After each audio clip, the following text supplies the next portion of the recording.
Hello. So, following the release of the free WBSim and JP Logistics Realism add-on for the Cessna 152 recently in Microsoft Flight Simulator, I thought it was only fair that we go and look at the prior work that WBSim had done on the Cessna 172.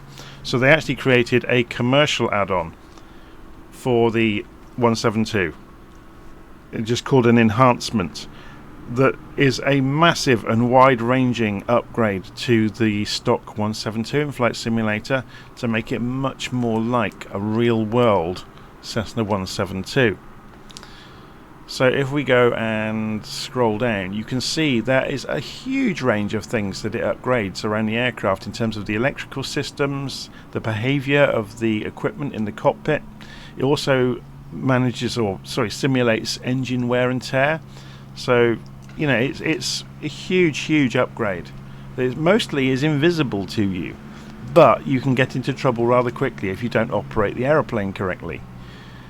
So if we go and have just a little look around inside the cockpit, I've got it installed. This is the WBSim Cessna 172.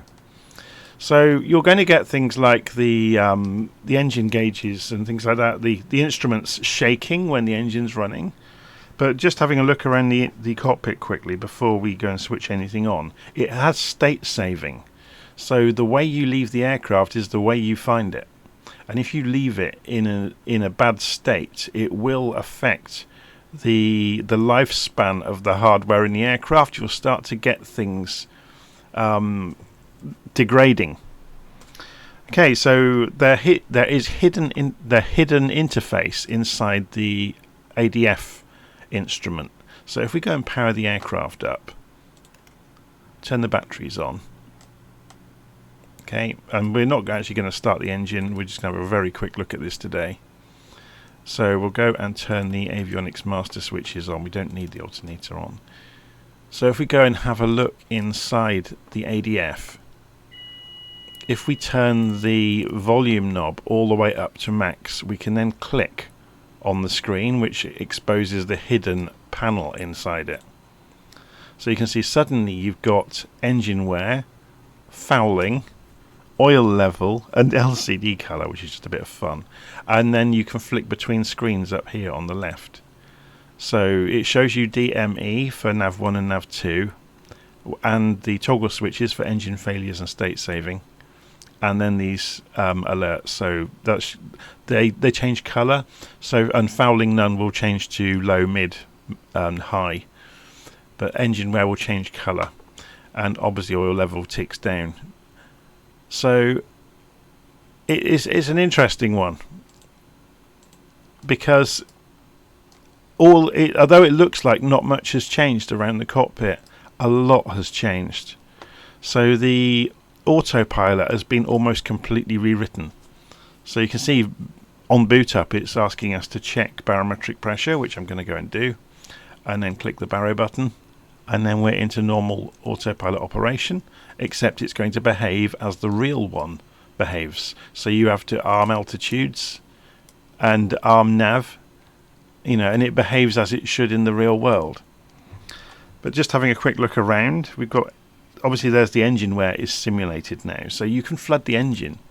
And obviously during startup, if you're not using the fuel pump during a cold start, good luck to you.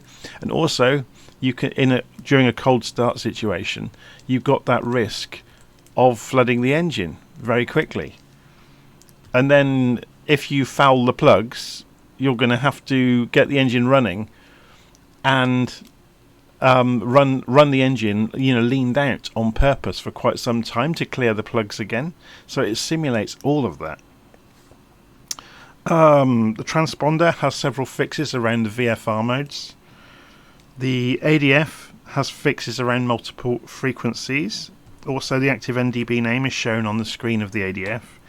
The GPS annunciation control unit, so it's up here, has been rewritten to mostly function as it should, with the alerts lighting up as they should during navigation.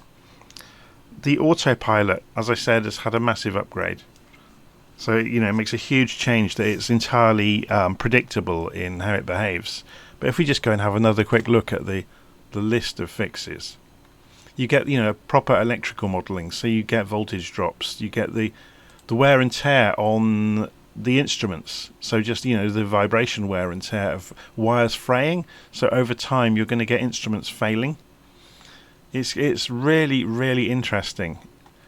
And if you are learning obviously to fly a real 172, or you obviously already fly one, then this is going to improve the simulator enormously. Now, it's not worth me flying around in circles showing you it, because these failures happen rarely, and or that you've massively mistreated the aircraft, which would cause them to happen in a more expedient manner.